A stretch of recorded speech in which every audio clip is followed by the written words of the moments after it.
Online dating, honest view, is it just hookup culture or can you find real people? Of women choosing the men who are already there. Yeah. Do you know what I mean? Yeah. And it's even like... I do understand why women do that. I do Yeah. understand because you don't want to waste your time. Because if he's amazing in bed, it's because he's been with... And women are all different as well. And women are all different, yeah, right? Yo, guys, welcome back to another episode. I'm sat in this seat, which means I have a great conversation lined up for you. I say it every time, but you wouldn't be here if I didn't, right? You wouldn't be here if I didn't.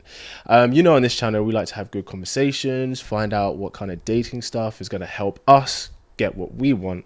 So without further ado, please welcome Christine to the show. Christine, welcome. Thank you for having me. We're very happy to have you. How are you doing today? I'm doing really good, really excited for this. Yeah. You just came from another podcast, didn't you? Yes, Where'd the you come Domino from? Effect, talking about adoption. Go check it out. Damn. Did they touch on dating at all or no? No, not really. Well, we're going to do that today. We're going to do that right now.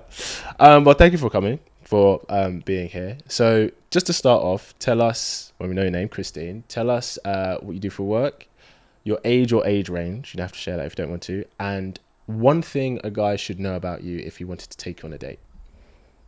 Okay, so my name's Christine. I'm 22 years old. I am a sales executive. I sell printers. So if you're a business and you're looking for new managed print services, hit me up. # plug. And one thing a guy should know about me if he wanted to take me on a date would be you have to have an appreciation for good music. So you would need to know that Pink Floyd is my favourite artist. Okay.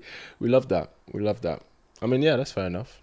So if his music tastes weren't aligned with yours, it doesn't matter. It doesn't matter if it's not aligned, as long as you can appreciate beauty in music. So, if you say are into rap music, that's fine. I like rap music, but I wouldn't say it's what I listen to. But, I can listen to rap music and appreciate good rap music and bad rap music. So as long as they can listen to what I listen to and see the beauty in it, then we're all good. That's fair. I mean, it's reciprocation. Yeah. Right? Reciprocation.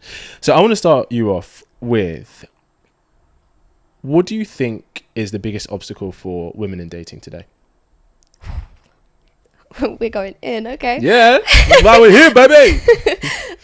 The biggest obstacle for women in dating today in 2023, in my opinion, would be that they see their Instagram profile as who they are. So I feel like girls my age, maybe a bit older, but just like modern women in the dating scene, you would get a lot of DMs if you're attractive. Even if you're not like deemed attractive by most people, you're gonna have people DMing you anyway. And I think sometimes people take that at face value and they put too much investment into their social media because they see that as them putting themselves out there. And I think that presents a challenge because over time, for the first maybe 3 or 4 dates, you are going to be your Instagram page because that's how they're going to see you, that's how they're going to perceive you. Yeah. But let's say a year down the line, you guys move in together or you start being with each other every weekend. They're going to start to see the real you. So you can't hide the real you from the get-go because you're just going to end up wasting time. So you might as well lead with the real you and, just not be so invested with social media. I just think anyway. No, I think I completely agree. It's like social media, especially Instagram, has almost become... Instagram's like... It's like primarily like a social media page, but also kind of like a dating app. Yes, yeah, people see Instagram as a dating app. Yeah, like people definitely be sliding each other's DMs or whatever, do you know what I mean? And their profile is, showing what they want you to see. Well, it is. But I guess that is kind of the same as like when you go on a date, you want to put your best foot forward. Do you know what I mean? I have to agree with that. Of course, you're going to put the best stuff forward. But I just think that there's a difference between putting the best stuff forward that can be done in a way that's trying to hide from the truth, or it can be done in a way that's, confronting the truth. And I just think if you're going to have a successful relationship, you need to confront the truth from the get-go about who you are and what your flaws are, and also how you're working on improving them, because there's no point admitting your flaws if you can't say how you're going to improve them. And I just think that that's what leads to a successful relationship. Whereas if you go in seeing yourself as an Instagram profile, you forget real life, and real life always catches up. So you got to be more self-aware about dating. I think that's the biggest problem at the moment in dating, is that people aren't self-aware. Yeah, I completely agree with you in terms of, you know, you have to communicate these things to have a successful relationship. But I mean, people aren't going to be leading with their flaws, though. No, do you know what I mean? no. So if somebody has something that they have to, you know, I don't know, let's say you have a guy on Instagram and, you know, let's say he's a serial cheater and he wants to get a relationship, and let's say he wants to turn over a new leaf. He's not going to be posting showing like, yeah, I cheated on my past 2 relationships. Yeah, but ladies, you know what? I'm admitting it right here, so come give me a chance. That's not. It's not going to work. No, that's not gonna. No, I agree, definitely. Do you know what I mean? So I guess I'll test you then. What would you say? And I'll share as well. What would you say is one flaw you're working on for yourself to, you know, be better in a relationship? And I'll say one of mine. Yeah, so you know, if you watch the last podcast, you'll know that I'm adopted. So therefore I suffer with attachment issues. My biggest flaw in a relationship is getting too attached. And what I mean by that is, you know, there's nothing wrong with being attached, and you should be in a relationship. But basing my personal happiness off of someone else's happiness, and perhaps sometimes inferring my own unconscious emotions onto my partner without even realizing that I'm doing it. Right. And a way that I'm learning that, like, how to deal with that is understanding why I am the way I am, learning about attachment and what it's like being adopted, and having that initial broken bond and how that manifests in relationships, and going through therapy as well, and specifically psychotherapy. So going back to when all of these attachment issues happened, and trying to piece the blocks back together. It's going to be something that I'm going to face all my life, but if I can make my significant other aware of that and how they can help me, then, you know, it's going to be as good as it can be. And, you know, everyone has their flaws no matter what, and I just think it's important that you're aware of what yours are, and I am aware of what mine are. That's really good. I hear that. Okay. What's mine? What do I need to work on? I think I'm a terrible texter. Oh, that's not too bad, as long as you call. I prefer calls, and I have said this before, I prefer calls, but I think sometimes I can have a tendency to treat communication, no, not really, with a girl how I would with like my best friends, my guy best friends. Yeah. So what I mean is, like, so my best friend, he's my producer, right? We could go like a week chatting every day, but we could go 2 months without saying a word. Yeah. And that has happened before. Yeah. But just because we haven't talked doesn't mean that relationship isn't there. Does that make sense? Of course, yeah. Now, I'm not saying I would go to a girl I'm seeing or a girlfriend, be like, we're not going to chat for 2 months. But I mean, I've always found that I think I need to understand that just because it's not a need of mine to have regular communication, to feel connected to someone, doesn't mean it's not her need. Yeah. And that's definitely been part of my journey, I'd probably say. Yeah, I think I definitely prefer calls as well, especially because of my attachment problems. To me, seeing black and white words on a screen isn't real. Isn't real. Like, I don't know how to describe it, but it doesn't feel human. Okay. So, yes, I can read the words and I can infer who they're coming from. Yes. But where my attachment problems come from being taken away from my biological mother, that's a touch thing. Yes. So I need to be able to have my senses on when interacting with my significant other, whether it be I can see them in front of me or I can hear their voice. 100%. Because when it's, this is just me personally, but when it's just the words on a screen, I might struggle to make the connect of, oh, it's him, it's that lovely guy who I like, when I can't actually see or hear him. I understand. But, that's obviously my complex thing. But I imagine there's a lot of girls out there that would have something similar if they can't, like the majority of arguments I think would happen over text because there's not that human element and it's just words, and words can be really hurtful or misinterpreted. Yeah, and it misinterpreted, exactly. Yeah. You can't read the facial emotions, you can't hear the tone. Yes. So it can all get really complicated. So I would imagine, just going off of my own feelings, that there's probably a lot of girls out there that would prefer it if you're not texting all day, but he calls you at the end of the day. How was your day? Or you call I him. prefer that, but I've got a mixed bag from girls. I know some girls, they like to be texting all day. Okay.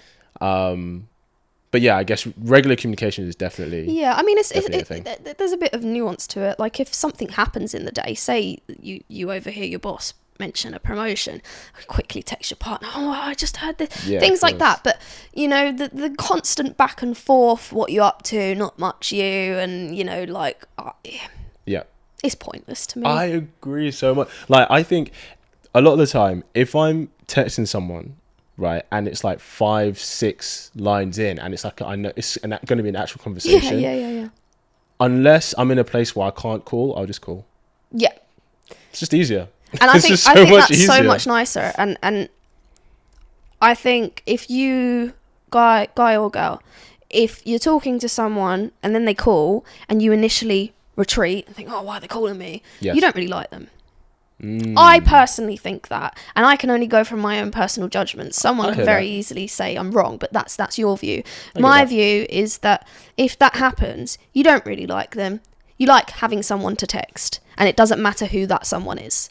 I think there's a bit of that element in there. That can be in there for sure. Yeah, whereas if they call you and, you know, it's a pleasant surprise, I just think hearing someone's voice makes all the difference. I don't like this whole disconnected thing that we've got into of, you know, the talking stage and all of this. I mean, it's different if a complete stranger DMs you off of Instagram or whatever. I can understand why you'd want to text first and then call, because, you know, things can be daunting. Yes.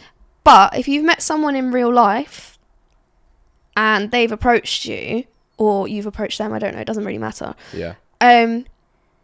Why should you then go out of real life and just communicate over text? It's just how I think. There's probably girls out there who are like, no, I want to be texting all day, but I'm just not like that. I would much rather you get on with your day, I get on with my day. If something special happens, let's tell each other about it. But it's that structure of, you know, speaking to them at the end of the day. Yeah. Because I think if you're in a relationship, it's preparation for marriage. I don't think you should be in a relationship, and I mean a serious girlfriend and boyfriend relationship, not talking stage, not, you know, just passing the time. Yeah. Serious relationship, I think, is preparation for marriage. And I think that call at the end of the day is mimicking that conversation before bed. I hear that. Where So you do go you through think, the day and... Do you think then that how people are in a relationship, or let's even say how they are in dating, should be how they would be when they're married to the person? Not necessarily, because I think it's a learning curve, and I think the whole point of a relationship before marriage is to determine if you're going to be compatible in a marriage and if you're going to be able to work with each other. Because, you know, the compatibility less so, because compatibility changes over time. You might be compatible when you first get together, and you might be compatible for the first 5 years of your marriage, but then you're probably going to have maybe a year, 2 years where you're not compatible, because we're constantly changing as individuals and we're constantly growing. So for me, the point of a marriage is making that commitment to agree that I will continue to get to know you as you develop, and you will continue to get to know me as I develop. Yeah. And I think it's necessary for having a relationship first, because you get to see if they're willing to still get to know you, or if they just liked what they saw in the first place and they're sticking with you hoping that you will remain that person. And I think that's a real make or break. If you see beyond the, do our interests line up? Am I physically attracted to you? Yeah. I think for something like a marriage, you have to be able to see beyond that. And, you know, I don't want to get all cringe and zodiac signs about it, but like, I'm not into all of that. But, you know, do your souls connect, and do does the formless element of being a human being, do those formless elements of us see each other? Yes. Because if they can't see each other, you're just two bits of flesh hitting against each other. I get I know that sounds so weird. No, but I get it. So I have a question, because I get when you're saying about how, for example, you can be compatible for the first 5 years, and then let's say you're not compatible for like the next 2 years. Do you think that they should then break up? No way. Marriage is a commitment. There's no dropouts. So there's no, is there no sackable offence for you? It's a really, really, really hard question. That's why I asked it. I would never want to give up on a marriage, point blank. I don't think anyone does initially. I don't think anyone does, but I think that the way society has gone, there's benefits to divorce for women that make it an easy option. Not easy, it's never going to be easy, but a lot easier than it was. It's less frowned upon by society, and this independent boss babe archetype is promoted. So, you know, let's ignore all of that for a second and say everyone gets married to stay married forever and can stay together when they're incompatible. The sackable offences for me would be sexual assault to a child from either parent. True. And it depends if there's children involved. If there's not children involved, sackable offence. Can I just preface, any sackable offence that does not break the law? So what I mean is anything that is not seen, something that is not punishable by law. I don't mean because by legal standards, but the reason I say that metric is because it eliminates, for example, outside of physical abuse, outside of pedophilia or anything like that. So, something that is so fundamentally against what you stand for, believe, but isn't actually legally wrong in any sense. That you would go, I'm out. For me personally, infidelity. Why infidelity? Because for me personally, it's that whole attachment thing. Sure. So trust for me is really important, because I've had to learn trust. So there's never been a stable trust in my life. You're right. Because, you know, from birth, I couldn't even trust my biological parents to not abandon me. So I've had to learn trust. So like I've had to learn to trust my adopted parents that they're not going to leave. And in the same with relationships, you know, that initial building block, what happens in the first year of your life, shapes who you are. So who I am, unfortunately, is I find it really hard to trust, because I haven't been brought up. Well, I've been brought up where I could trust, but you know, my initial neurological signals have sort of learned you got to be careful, because people are untrustworthy. Yeah. Because if the first person who you're meant to trust, you can't trust. Yes. How can you learn to trust anyone else? Yeah. So for me, you know, I know you hear these things about, like, you know, if you have a high value man and he cheats, you know, men can sleep with someone and it doesn't necessarily mean they love them. That's the whole reason I don't want a high value man, because for me, that wouldn't work. You know, it just wouldn't work for me. I need to be able to trust you, and I need to be able to trust that you're all about me. You know, and when I say infidelity, I mean, you know, I've found it, or I've been told, you know, you can't know for sure what someone's up to all of the time, and that's no excuse. But I would like to be able to know that I can trust them, in the sense that I wouldn't suddenly get a feeling where I think, oh, maybe they're up to something. I don't want that feeling to come into my marriage ever. Yeah. Maybe they're up to something. I understand that. And I understand in terms of course, nobody wants, you know, infidelity to happen, and they don't want their partner to cheat on them. But it does happen. It does happen. But that's something we can't control. Yeah. So because of that, it's actually not worth worrying about it. Yeah. Because we can't control, there's no point us putting energy towards worrying about it. All we can know is that, okay, if this happens, this is how I will respond. Yeah. So if that is leaving, if that is talking it through, if that is finding out why or whatever, if that is going to counselling, whatever it is. I think how it happens is how I would need to deal with it. I think I'd have to know how it happened. Is there any, you'd have to say this, is there any way of how it happened that would be, if you said it's not going to do it again, but it's tolerable for you to stay in the relationship? Yeah, so if it had happened, say we've been married, you know, if we've been married 1 year and it happens,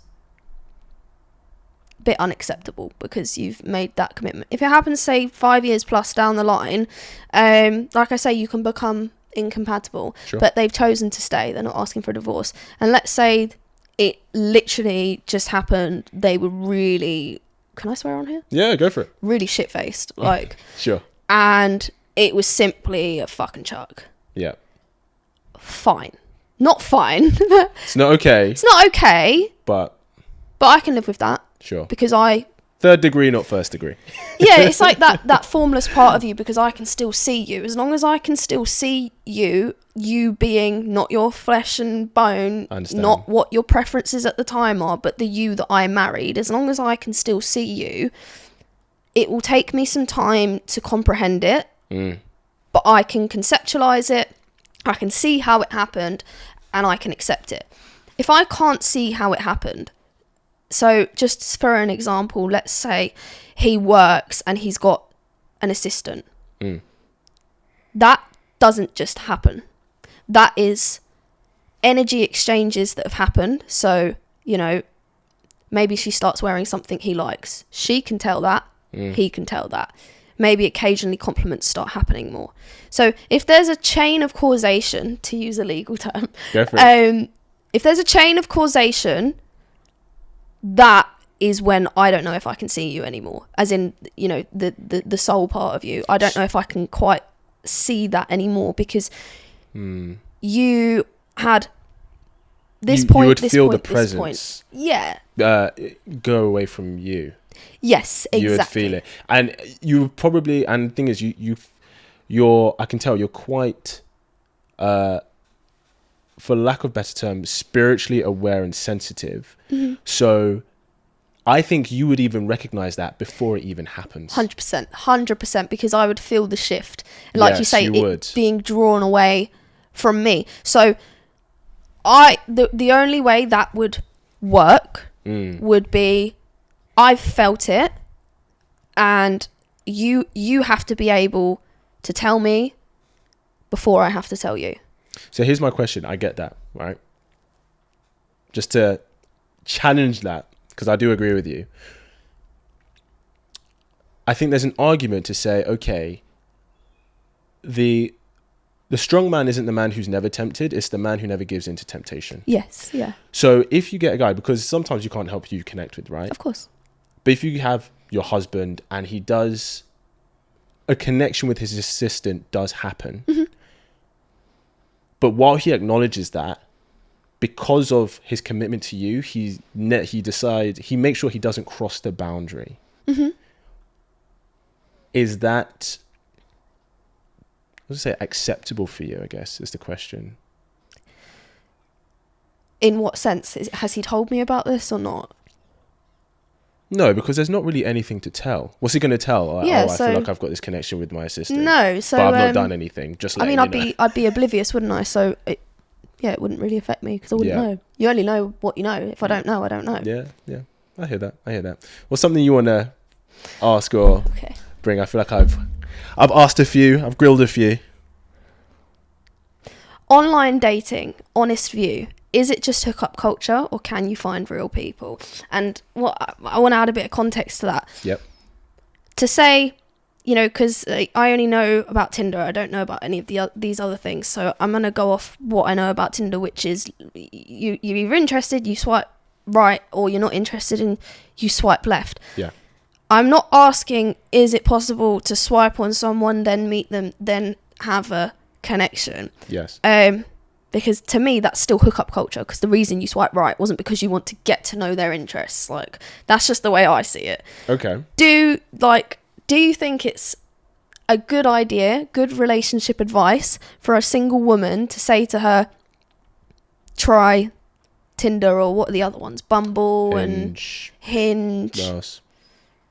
Whatever they are. Yeah, whatever. Would you advise a single lady, and I'm saying lady specifically because, you know, for me, men only go on these things to have a look. Like, I don't know, I could be wrong, you tell me, but yeah, do you think online dating is a possible way to find a potential life partner, or do you think it's just hookup culture? It's absolutely possible.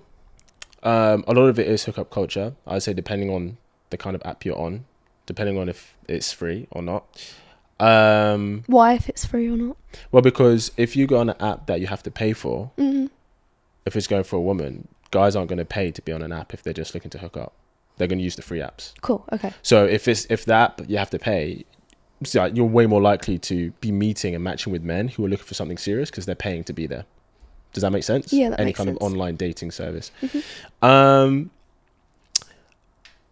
the reason that the reason most women don't get relationships isn't because of, part of it is the guys they're choosing, but it's the main thing is because they don't date in a way that leads to a relationship.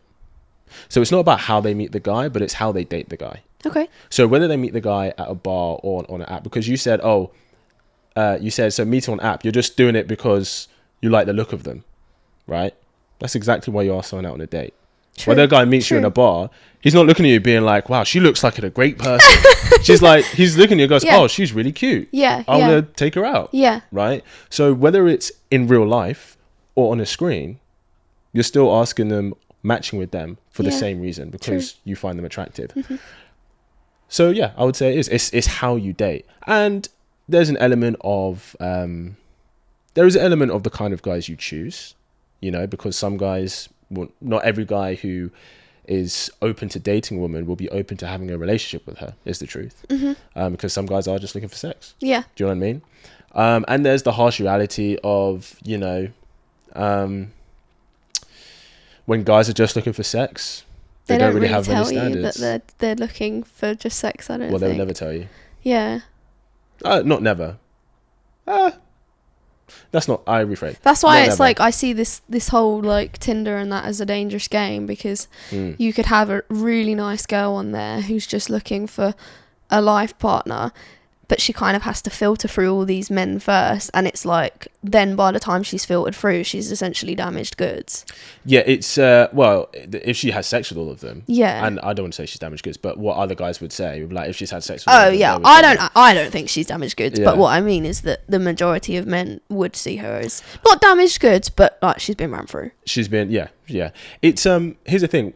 The thing about the internet and dating apps and stuff, the amazing thing is that it's given people, especially women, way more options and way more access. So back in the day... Is that a good thing? Well, there's pros and cons to everything, right? Nothing is all good or all bad. Mm-hmm. So, the pro to that is, like back in the day, the girl from Norfolk, right? She would choose someone and marry a guy from Norfolk. And he was probably just a normal, average guy. Yeah. Right? They live a normal, average life. Mm-hmm. Now, she can match with the hotshot lawyer from London, the rapper from Paris, the actor from LA. Like, she has access to all these higher quality guys that she never would have access to without these dating apps, which is a great thing. The caveat to that, though, is that it's very difficult to know who is taking you seriously. Yeah. And you have to be more discerning in how you date men because of that. So, if I was, if a girl's like, I want to look for something serious, and I would say, use dating apps. I wouldn't recommend Tinder, because Tinder was like the first hookup app, and even like the brand logo is like flames, like hot, like passion, right? Yeah, like it's very true. I think people have just societally, Tinder has been used as a hookup app. Do you know what I mean? And I would say if she's really serious, then use a paid one. Use a paid service, to be honest. Like, but then wouldn't the guy see you as like, because then, if you're using the paid one, then, if you're someone like me who doesn't necessarily want a really high value guy where I have to accept things that I'm not comfortable with. Yes. How am I going to find like a normal guy on? Well, normal guys are on there. Most of the guys on there are normal. You reckon? Do you think most of the guys on dating apps are high I know, value I mean men? the guys on the ones that you have to pay. Because... You think they're all high value? Well, I would just imagine that they'd have to have more money. I don't know how much these things are. Like, I have no idea. I don't think they're like more than £60 a month.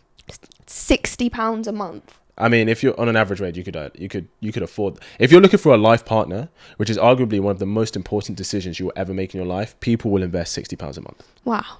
Would you not? I mean, I can't now, but I would love to be able to do that. But that's like the high end, though. Yeah. That's like the high end. I'm saying like 0 to like 10 to £60 a month. Yeah. If someone is like in their 30s and they're looking for a serious partner. Okay, yeah. They would invest that. It's not a massive investment to try and do that. Yeah, fair enough. No, that does make sense. There was something I was going to ask you.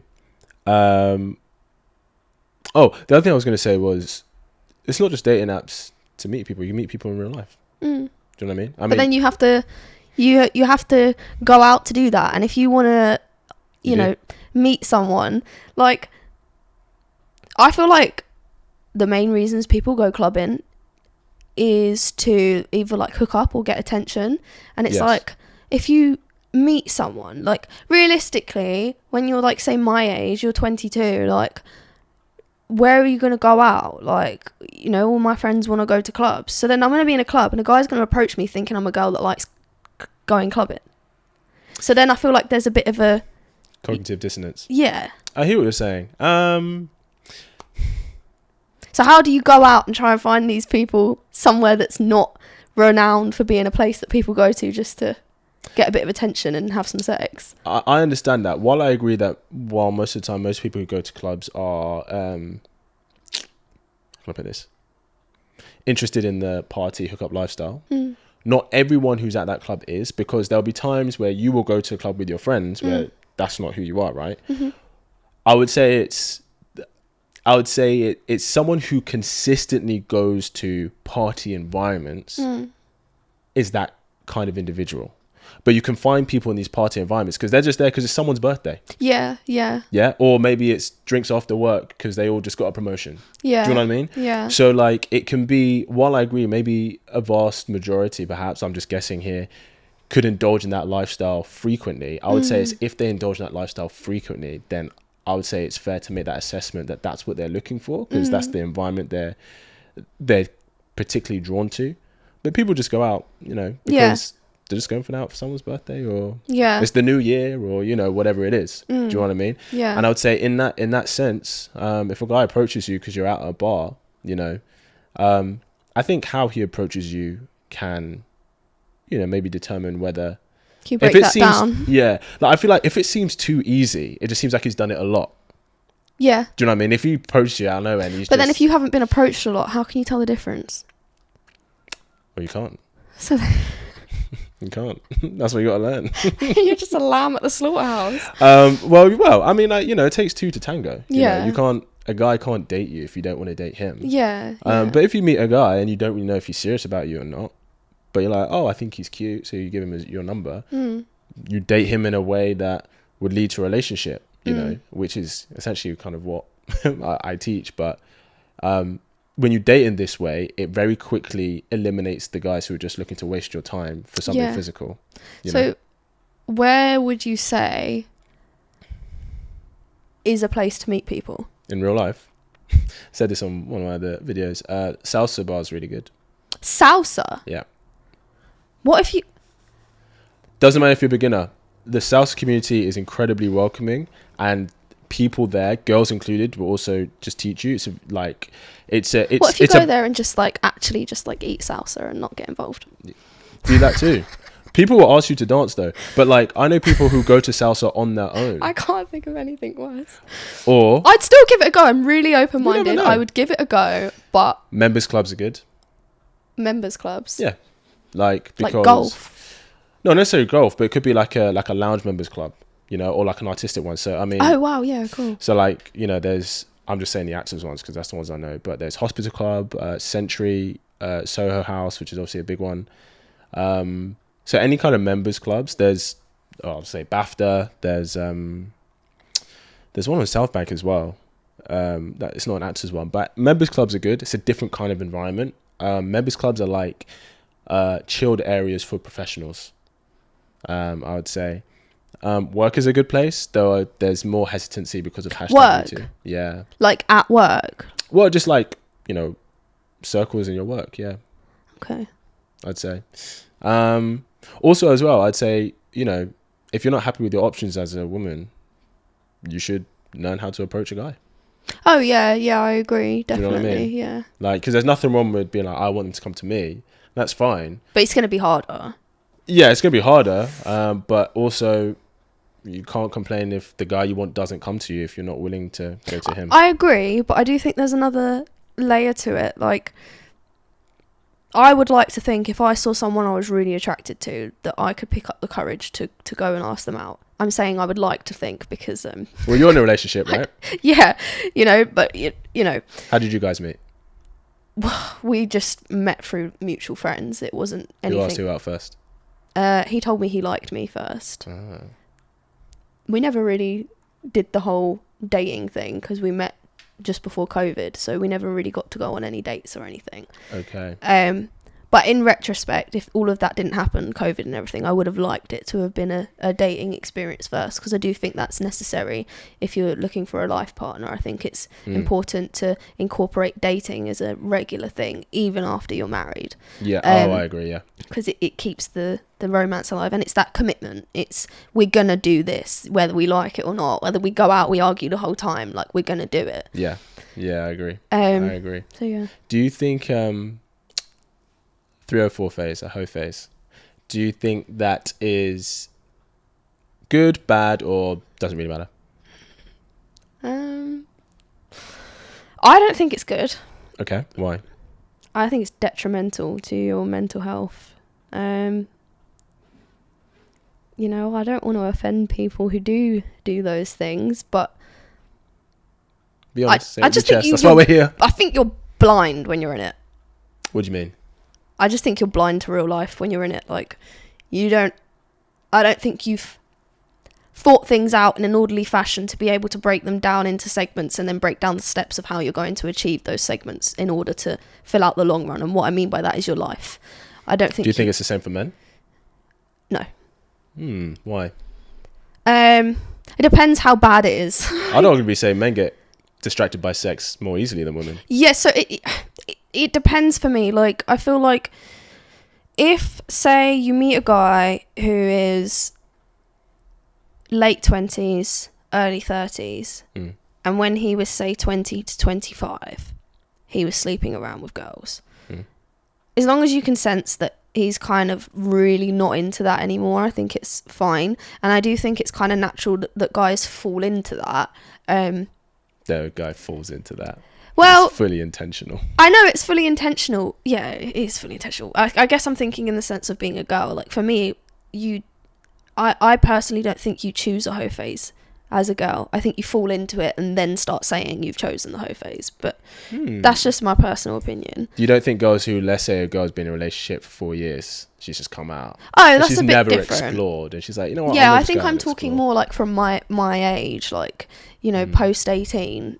Sure. I don't think it's possible to choose the hoe phase when you're that young. As a girl, I just think you're a bit too naive. I think stuff happens, and then to try and understand it, you go, "Oh, I've chosen this," but I don't necessarily. Do you not think some of our like social media narrative in terms of girls have like hot girl summer? Do you know what I mean? Like, do you not think that makes them... I didn't realise that hot girl summer meant like a hoe phase. I thought hot girl summer just meant like you're going to work out and get healthy and get the beach body for summer. But then when I think about it, I'm like, why do they want to look like that? Oh yeah, it's to attract guys. Yeah. I don't think it explicitly is like hot girl summer equals hoe phase, but hot girl summer means like the party phase, which usually comes with this promiscuous stuff. Yeah, I mean, like I've said it before on podcasts, I don't think promiscuity is good at all for girls. I don't think it's really good for guys either. Like, but I think there's limits to everything, and I just think the limit for a guy is way higher than it is for a girl. What does the limit for a guy look like? What would you say is like, well, that's too much, bro. You need to calm down. It's so, you know, there's so many layers to it because it depends on how old the guy is. Let's say, so you said 20 to 25, right? Let's say he's 24. He's 24. He's 24. So when you say limit, do you mean like in how many bodies do you mean? Like, well, you said there's a limit, right? So what does that look like? So if they are 24 and they're looking to get into a serious relationship, it doesn't really matter for me if they've been in a serious relationship before. I would like to think that they have had someone they've at least been somewhat committed to. Yes. Whether it be a talking phase or what, I would like to think that they've at least had something that they've stuck at for at least 6 months. And if outside of that, they've just been, you know, getting out their in these dick streets wet here, there, and wherever. Like, you know, I don't want to know. Don't tell me that. But as long as I can see that there's some kind of like commitment. I think if you're like 28 and you've never had anything serious, I'm like, you're like, what's happening? Are you just settling down now because you realise you're getting wrinkles? Like, or have you actually thought this through? You need to be able to see if they've actually conceptualized what having a life partner means, and if they haven't conceptualized that, you know, that's too far. So what would you say to the guy? Because I think there's there's an element of responsibility men feel. Before having a family, they have to be in a place, even a relationship, right? They have to be in a place where they can facilitate a relationship, especially financially, right? I'm not saying that he has to pay for everything and he feels that, but it's like guys do feel, oh, well, I can't get a girlfriend now because I can't really afford to take her on dates. And I can't really afford for us to do these nice experiences, which I know she's going to want, right? When another guy can. Why would I try and get into a relationship where I can't be the kind of partner, kind of man that I want to be to her? And obviously, for most guys, most people, but especially most guys in their 20s, they're not earning good money. You know, they're still living at home and, you know, they're still just trying to figure things out. Do you know what I mean? It's really, especially nowadays, it's really into their 30s. And even then, some people shift. Do you know what I mean? Yeah. So what would you say to the guy who maybe he's let's say he's 29 going on 30, and, you know, let's say he's kind of getting him stuff together, but he's never had a serious relationship because he feels he's never felt he's in a position to be the man he wants to be to the woman he chooses. Yeah, I mean, I think you would have to look at his past behaviour to see if that's actually true or not. So that's fair. How much self-development has he done? Can he prove that he's been doing that self-development and not just sleeping around? Yeah. You know, there's nothing to say he can't have fun and, you know, sleep with people, but knowing that he has been putting his stuff together would be really important. Yeah. What I would say is, don't make yourself miss out on something beautiful because you don't see yourself as worthy of that yet. And what I would say to the 29-year-old guy, me personally, I see time as an investment. So let's have this imaginary 29-year-old guy, sorry. He's done all of this. He's done his self-improvement, but he's just a bit nervous about getting into a relationship because he doesn't think he has the finances yet to be able to give the girl what he thinks she wants. If I saw that, me personally, you've ticked all the boxes already, even though you haven't done it. The fact that you have the intention, I'm willing to invest my time into you and offer you my undivided support because you want to do that. Right. I get that. So I think the intention is really important. The intention shows the potential. Exactly. It's all about potential and whether that can actually form into play. So there has to be a number of, you know, cases and evidence for me to see to be able to know that potential is leaning more towards actuality rather than just aimless potential floating around. It needs to be something that I can see, okay, that can fall into place, that can fall into place. And, you know, dates don't have to be anything extravagant. A date can be going for a coffee. A date can be, I really like going to markets on like a Saturday or a Sunday, walking around the market, maybe getting some street food. Like, we don't have to be going to, you know, the fanciest place in London. And the way I see it, if you're someone who you do have quite high tastes, that will run out. Because you can only see so many chandeliers, you can only go up so many rooftop bars, you know. That's very true. And yeah, they all look the same. Yeah, and it's all that time is an investment thing. So perhaps we spend the first year just doing, you know, we dedicate time to dates, and those dates consist of maybe a cinema trip, maybe going for a coffee, maybe just grabbing some lunch, things like that. It's just time where you say we're going to do something and not just sit and watch Netflix or whatever. It's actually doing something. Yeah. So then when the time does come, which it will, because you're investing into this person and that's going to make them stronger and they're going to do better, and they've already shown that they're capable, they inevitably will reach a point where things fall into place for them and they're granted their due diligence for their hard work. And like, how amazing is that going to be to know that you've invested in this person and your effort to them and you sticking by them has then brought you up with them, because suddenly you are sat in a rooftop bar and it's like, wow, like you can appreciate it. Whereas the guy and the girl who've only just got together and, you know, he's taken her out to a rooftop bar, she might have seen 50 other rooftop bars just like it before she started dating him. So to me, I would rather invest my time into someone so that they can develop, because I just think the top of the mountain is going to look so much better when you've climbed the mountain with that person. Yeah, no, I hear that. Instead of just getting a helicopter to the peak when the guys had to climb up all the way and you're just getting a helicopter in, like, yeah, I'll come join you now. Like, I'm not about that. It's true. And I massively respect what you said. I think a lot of guys' experiences nowadays, especially because of Instagram promoting a certain lifestyle that I think is very attractive to a lot of people, especially to a lot of women, I think. It is attractive, yeah. I love architecture, and I see, all these fancy places, and I'm like, wow, like, even the people at my work are, like, way above a class from me. So, we would go to these places for, like, Christmas parties, and I'm there, like, taking pictures of the lights just to show my dad, like, look at the chandeliers. I'm taking pictures of the gold cutlery to show my mum and dad. They've got gold cutlery, like, Yeah, I think, yeah, it's just, I think guys don't see a lot of, at least on social media, I'm not saying it doesn't happen, but I think guys don't often see women that they would want choosing the guy who's not there yet.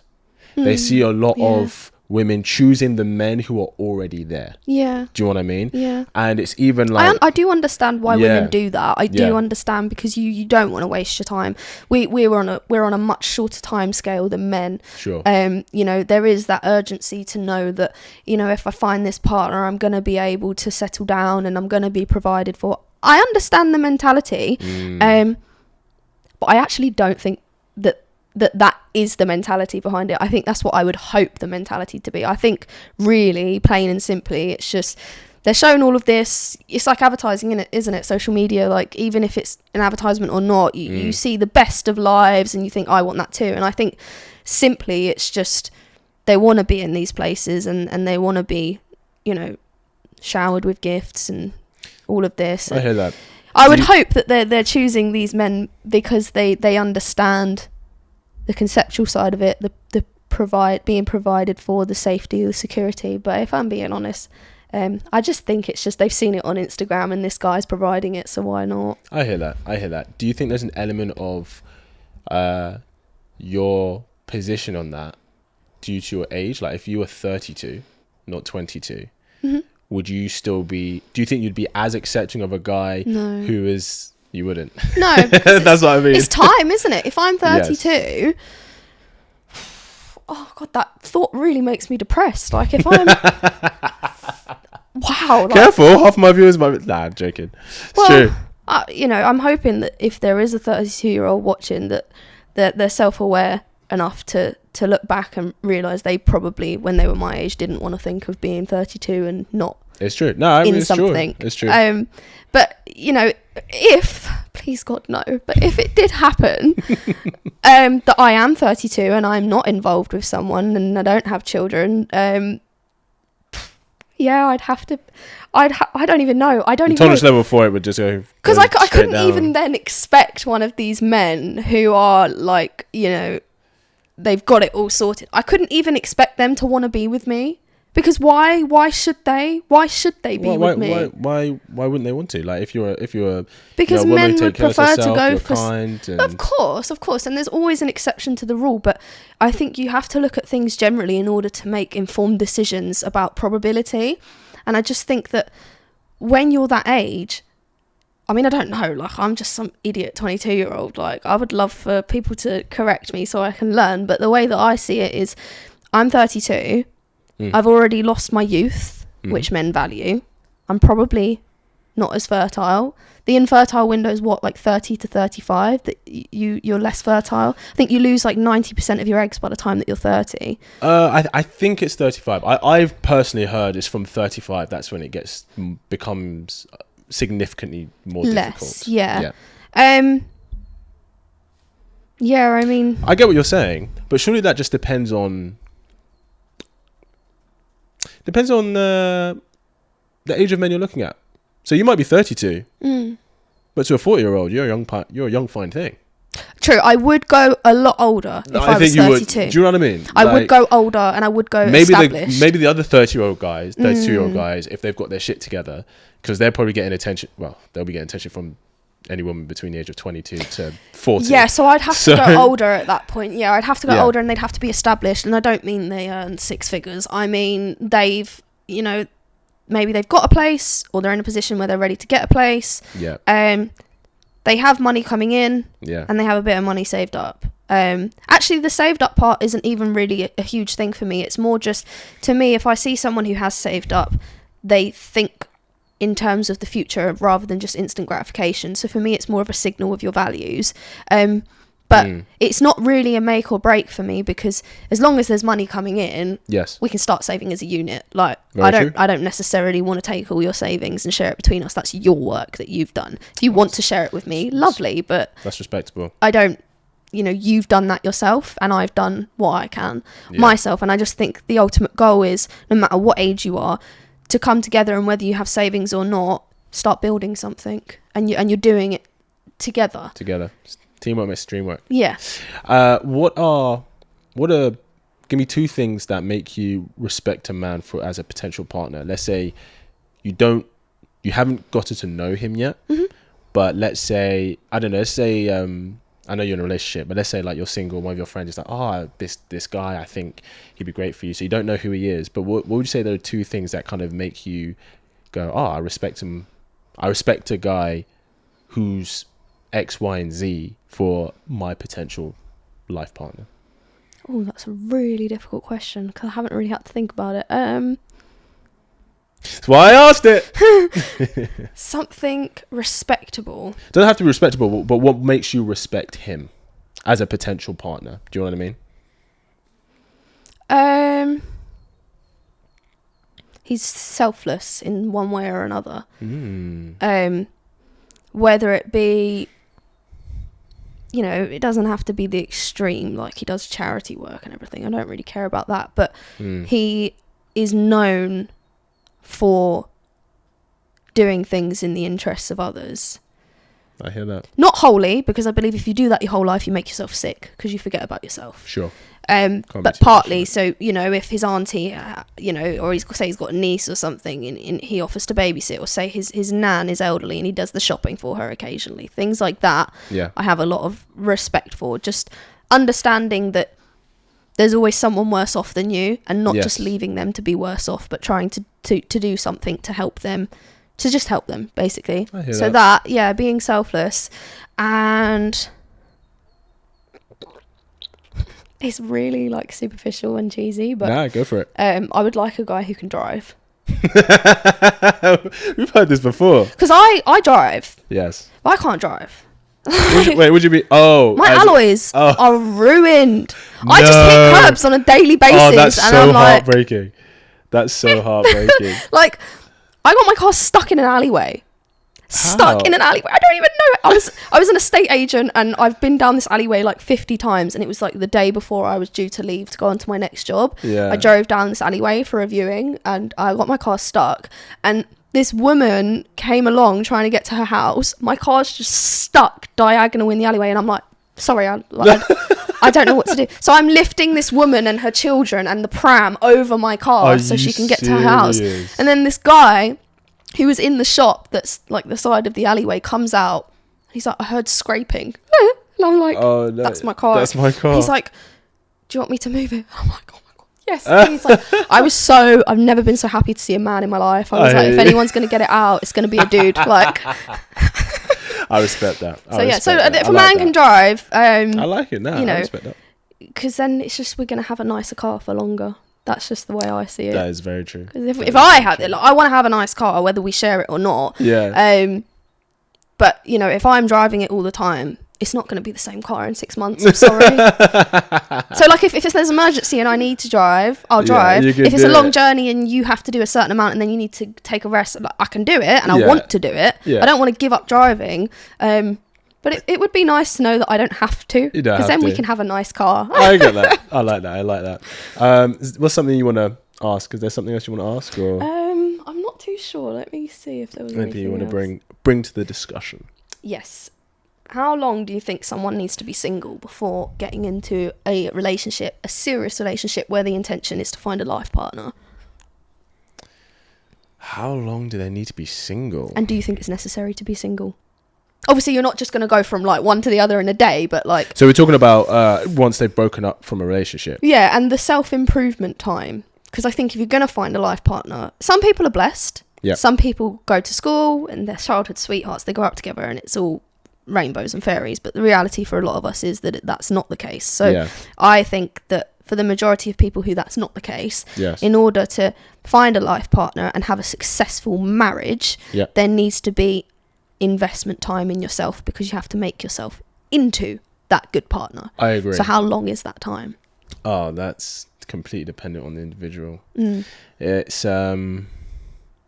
everyone's growth is different. Some people are ready to do that, like you said, from the age of 18, because that's just what they've wanted, and their values and their priorities are towards things that invest in building that kind of future. Yeah. Whereas some people, you know, their intentions and priorities are different at that time. So if you have someone who's 22 and their number one priority right now is to do anything to facilitate the career that they want, they're not ready for marriage, because marriage, it has to be a level of priority for you. What if it's the other way around? What if their main priority is to find someone to be with forever?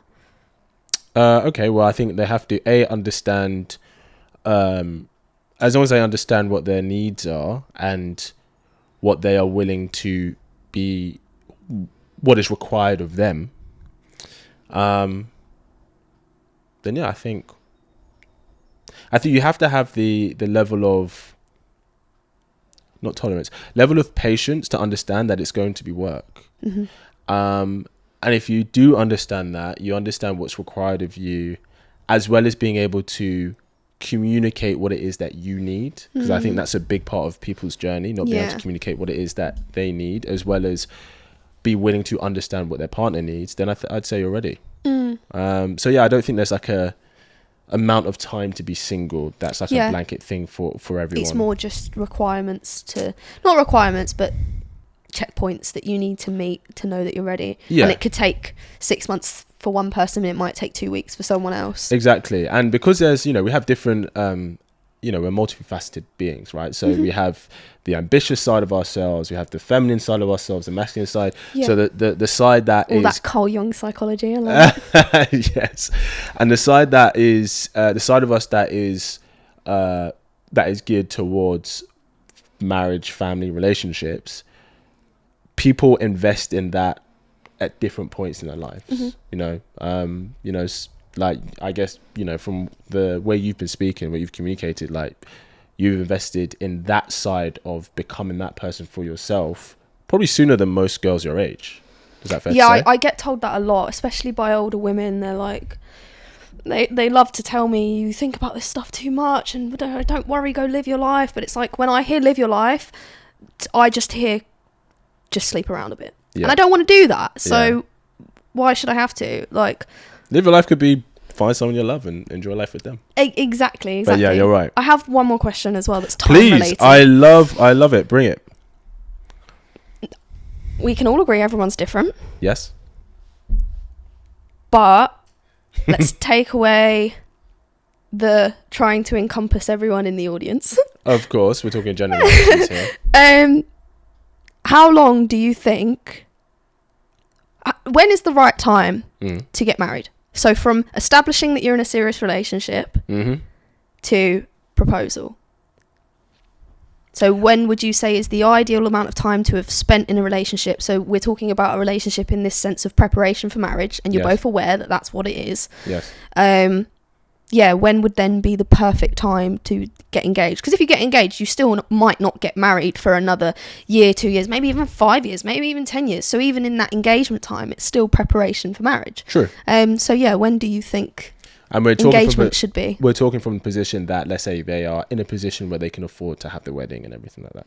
Yeah, I mean, that all depends on, it doesn't even have to be that they can afford to have the wedding. Oh, it's even just getting engaged. It's just the commitment of, I know I want to marry you. So, like, I don't necessarily think that as a guy you need to have all the money in the world to be able to get engaged. Sure. If the female wants an extravagant wedding, you can still acknowledge that, but engage to them when you want to, and just say, look, I know what you want, so know that I'm engaging to you now, but we won't have the wedding until I've got this. But if the woman isn't fussed about the money or how big the wedding is, then obviously it doesn't matter. So for me, it's more just after what length of time is when the guy should kind of know if this is 3 to 5 years. The one. 3 to 5 years. Yeah, I think if you've been in a relationship 5 years plus, and the guy's still like, I don't know if I want to marry her, ain't the one for you. Yeah, I'd have to agree with that. I would say that, yeah, because. But again, there's nuance to it, because say if you've been together for 5 years from 18, it's a bit different. That's true, but I tell you what, anyone who's been together like 5 years from their teens, they usually end up getting married. Yeah, fair enough. At least ones that I know. Yeah. I don't think I know anyone who's been and I think that long.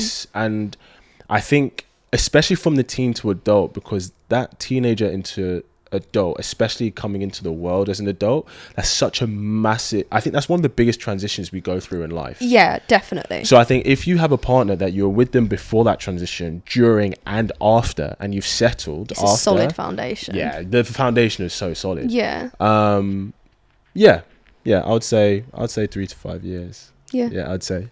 Let me ask you something. What would you say?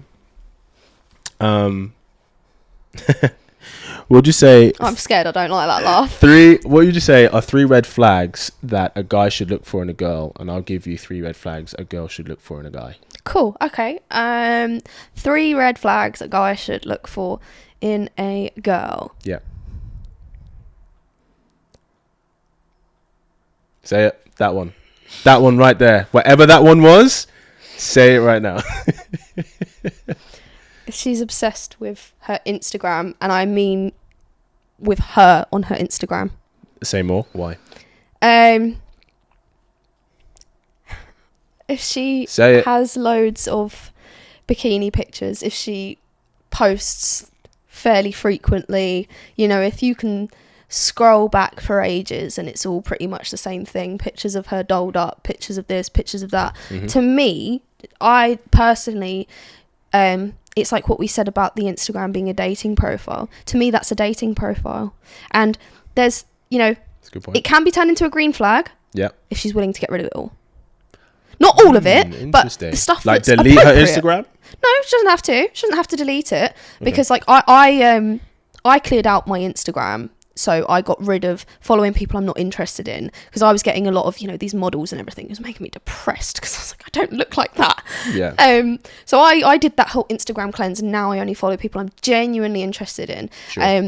And it's an activity for me. And I share things that I agree with, things that I believe are good for people, things that I believe are good for me, things that I agree with. So having Instagram isn't a red flag in itself. Yes. But it's how you use it. So, if you can have things that are Instagram appropriate. So say you find a girl and it scrolls back for ages and there's a number of, say, underwear pics, bikini pics, or even just pictures that are it's all a bit out. If she is happy to delete that, I think you're all good, because you can, you want to share things in your life. It needs to be clear that you are using Instagram as either a means to be an activity and educate yourself, which is what I use it for, or you're sharing your life, in which case, if that's the case and it's something you're using to share your life with family and friends, the account should be on private, and the pictures that are posted should not be promiscuous. Because why are you sharing that with your friends and family? They don't want to see that. I hear that. Because I don't really think there's any need to post promiscuous stuff unless you... Advertising, yeah. I hear that. So that would be the first red flag. Okay. Second,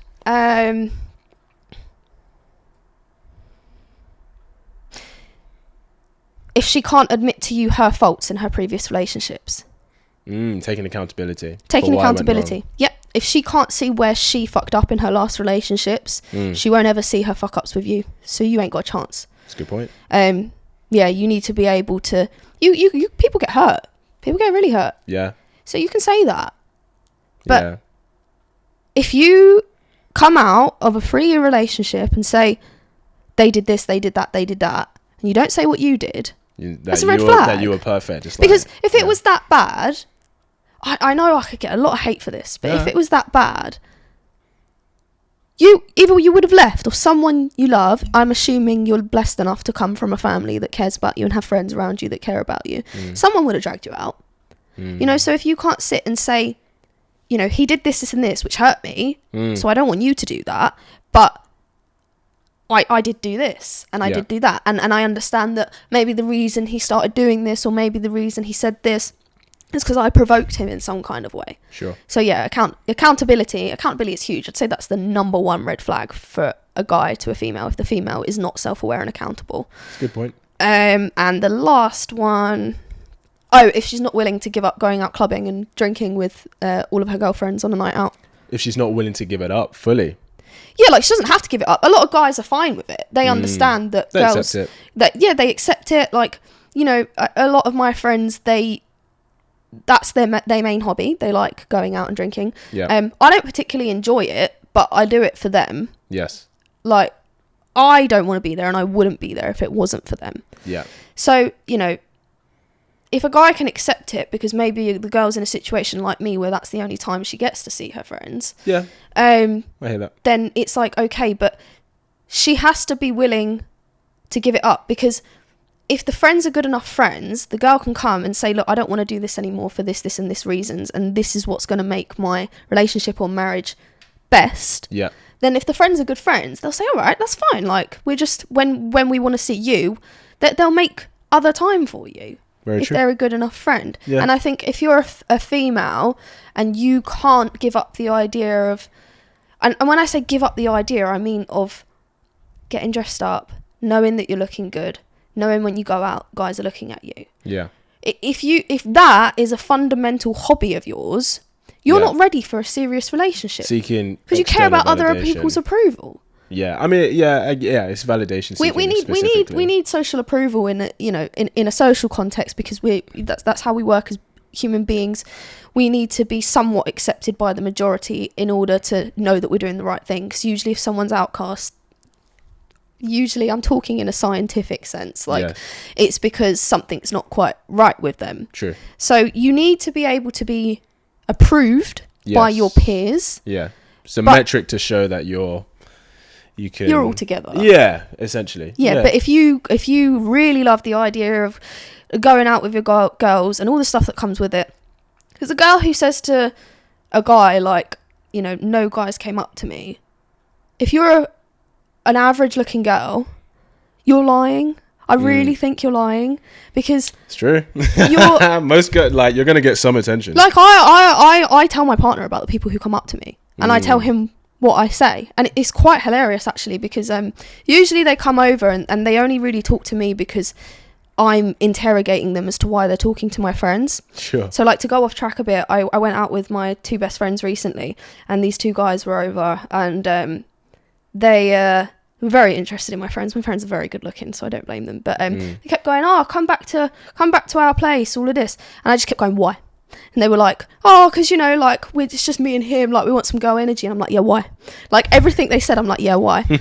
And, like, you know, I just love to... Are they in relationships, your friends? No. So, because obviously I'm a big football fan. Not a big football fan, I'm not into football, but I go to West Ham games with my dad. Yeah. I'm very proud of that, because it's something I've been doing since I was like 9 years old. Oh, it's just a fun experience, really. Yeah. So, what would you say to the girls who would say, oh, if a guy has an issue with me going out with my friends a lot, it's because he's insecure. What would you say to them? Why lying? He's not insecure. Well, a guy could be insecure. He could be insecure, but he's not insecure. That's not the reason. I would like to believe that's not the reason why he doesn't want you going out. It's because he doesn't want you lavishing in all of the male attention. I think, it's weird. I think it's dismissive. I think saying that is dismissive, because you're not allowing your partner to say, actually, no, it's not because I'm insecure, though I see why you might see it like that, but let me explain to you why. If you're straight away just like, he don't want me going out because he's insecure, you're intentionally being blind. You're intentionally not allowing him to be seen and heard. Shall I tell you what I think it is? And I agree and disagree. I think it is a level of, it's not insecurity, but it is seeking security. So what I mean is, it's like when we get into a relationship, right, we want our partner to feel secure, and we naturally adapt ourselves to either do things or stop doing things so that they do feel secure. So, for example, like if when I'm in a relationship, right, I would never, for example, stay in the bed with another woman. Yeah. Right.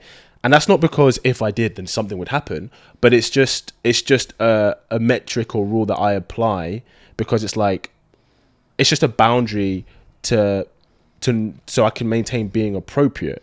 That's not because I would do something, but it's so she knows that it's to provide security for her. Yeah. So I think sometimes as well, it's with guys, I think it is a level of seeking security, not because he's like super insecure, but it's like, look, the chances are if you're going to be going out to clubs and loads of guys are going to be hit on you because, babe, if I find you attractive, other guys are going to find you attractive, right? Yeah, there may be some guys who, at least on paper, might seem better than me. Yeah. And yeah, I want There's the an security. insecurity to it, I want yeah. the security of the relationship.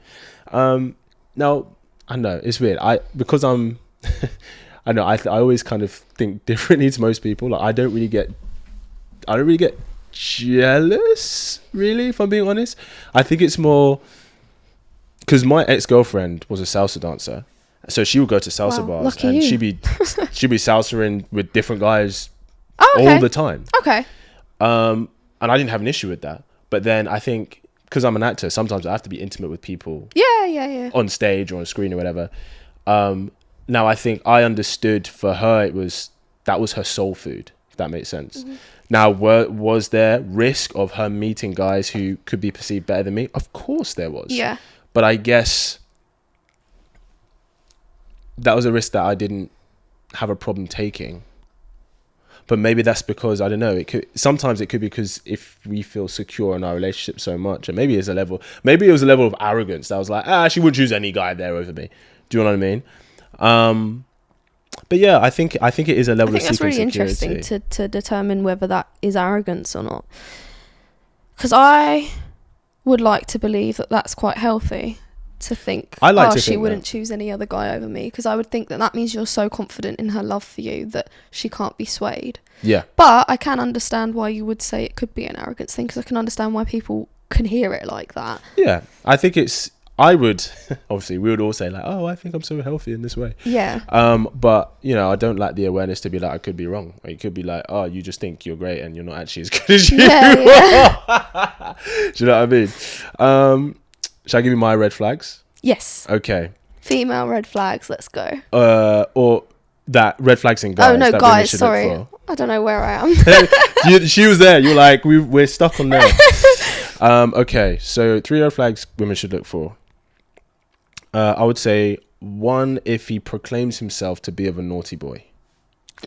God. In a sense of like, it's usually a way of subtly communicating that he isn't physically exclusive, or that he's. What would that look like? Because I don't think I could even conceptualize a guy coming to me and being like, oh, I'm a bit naughty. Like, well, what is that? How does that manifest? How does that come out? So it could be like a conversation where it's like, I don't know, let's say he's a very attractive guy. And she's like, oh, so do you get, I bet you've been with loads of girls. He might be like, oh, I'm a bit of a naughty boy, maybe, or something. It's usually like, oh, okay, like he's probably... So you mean sexually? You don't mean like he brags about his criminal behaviour or anything? Oh, I mean sexually. No, not like he's a criminal. Because I know a lot of girls are like attracted to guys like that. And they're like, yeah, I do this, I do that, all that. Yeah, no, that is true. No, I meant in terms of sexually. Okay. Like in terms of how he is with women.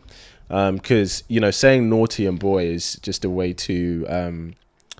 minimize the brevity of infidelity that maybe he's participated in. Yeah. Does that make sense? Yeah. Second red flag.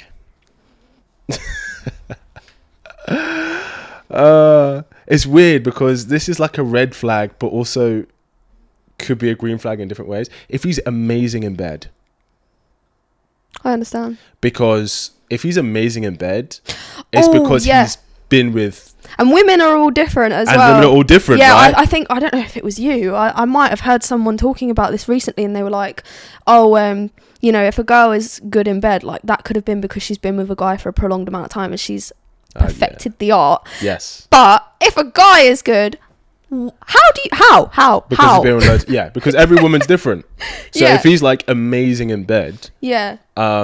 Means he's stocked up enough different tests to be able to choose the appropriate one because he's seen it all before. Yeah. Or it's even like, because I think part of being amazing in bed for a guy is figuring out what does it for her. Yeah. And the more you do that, the quicker you can do that. Yeah, yeah. I mean, that's a green flag in terms of if you're going to be with him, but it can be a red flag to Yeah. be like, he may be a bit of a player who's been around the block many times. Yeah. And maybe there are certain tendencies that come with that Yeah. that you should be aware of Yeah. if you're going to take him seriously. The third thing I would say, I mean, you kind of already said this. If he's above a certain age, if he's never had a relationship, Yeah. Yeah. because it's just like, we'd have to ask why. Yeah. Do you know what I mean? You'd have to ask why. Yeah. What's one more thing you want to ask, and then we'll wrap up? Do you have anything else? Not that I can think of off the top of my head. No? Do you have anything to ask? Yeah, I've got one more thing. And then we'll wrap up.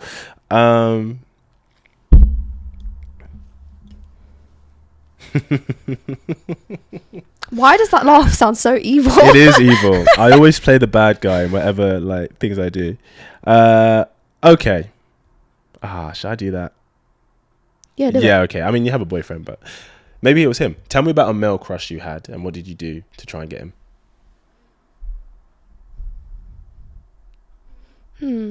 Like, kind of like the old dropping the handkerchief thing, do you mean? Maybe, yeah. Okay.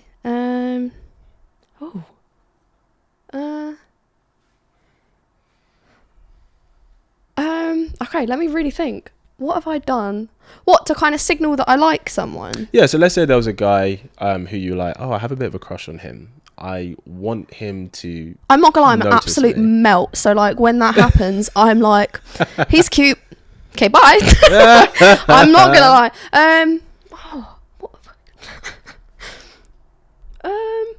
Maybe that you I never guess had it's just that. like eye contact. Like, Okay. what I said about like the trying to see the formless in someone else. Like when Yeah. I like someone, like I feel a connection. Like for me, getting with someone, I'm just really weird. Like for me, getting with someone isn't always off of like, oh, they're attractive. Like, Yes. you know, for me, it's attraction is a feeling. It's not looks. It's not Sure. something I see. It's something I feel. Yeah, because just because you find him attractive doesn't mean you Yeah. want to have sex with him. Yeah, literally.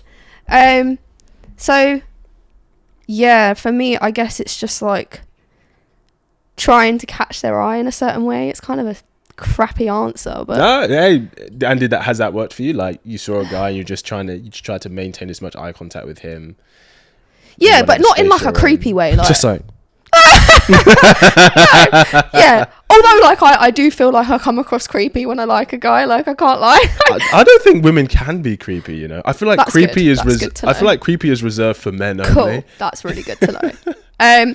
But yeah, it's just that like trying to get the eye contact to the point where you both know you felt something in that moment. So like, so the kind of eye contact where like you've caught these eyes and then like you both are trying to hide a smirk and then it like you look away because you're like, oh, what was that? Oh, I don't know. Oh, it's new. Like, you know, Okay. that kind of thing. I guess that. that's my dropping the handkerchief, Dropping the handkerchief. kind of thing. We'll take it. But yeah, I mean, can't say I've done it much, so I'm sure if I find more people that I find attractive or whatever, I would do that, but it's not. See if it works and then come back to us. Yeah. See if it works. Listen, Christine, it's been a pleasure having you. I Thank know you so you much said for you're having private me. on social media. Do you want to share your Oh socials? no, I'm not private because I don't post loads. Oh, okay. I have one picture which is with me graduating, and it's like a series of pictures, and it's got me and my parents in it because it's something I'm proud of. So I'm happy to share that with the world. Perfect. Yo, where can where can people find you? If they Yeah, wanna follow it's your stuff? on Instagram at Christine Grace Smith. Like I say, I don't post. If you're gonna follow me to DM me, don't. And yeah, I share things that I think are important. I share people like Kit, who I agree with, and I think what they're doing is really good. So shout out to Kit. Definitely subscribe. Woohoo! We love her. We're getting her back, aren't we? It's got to be done. Good channel.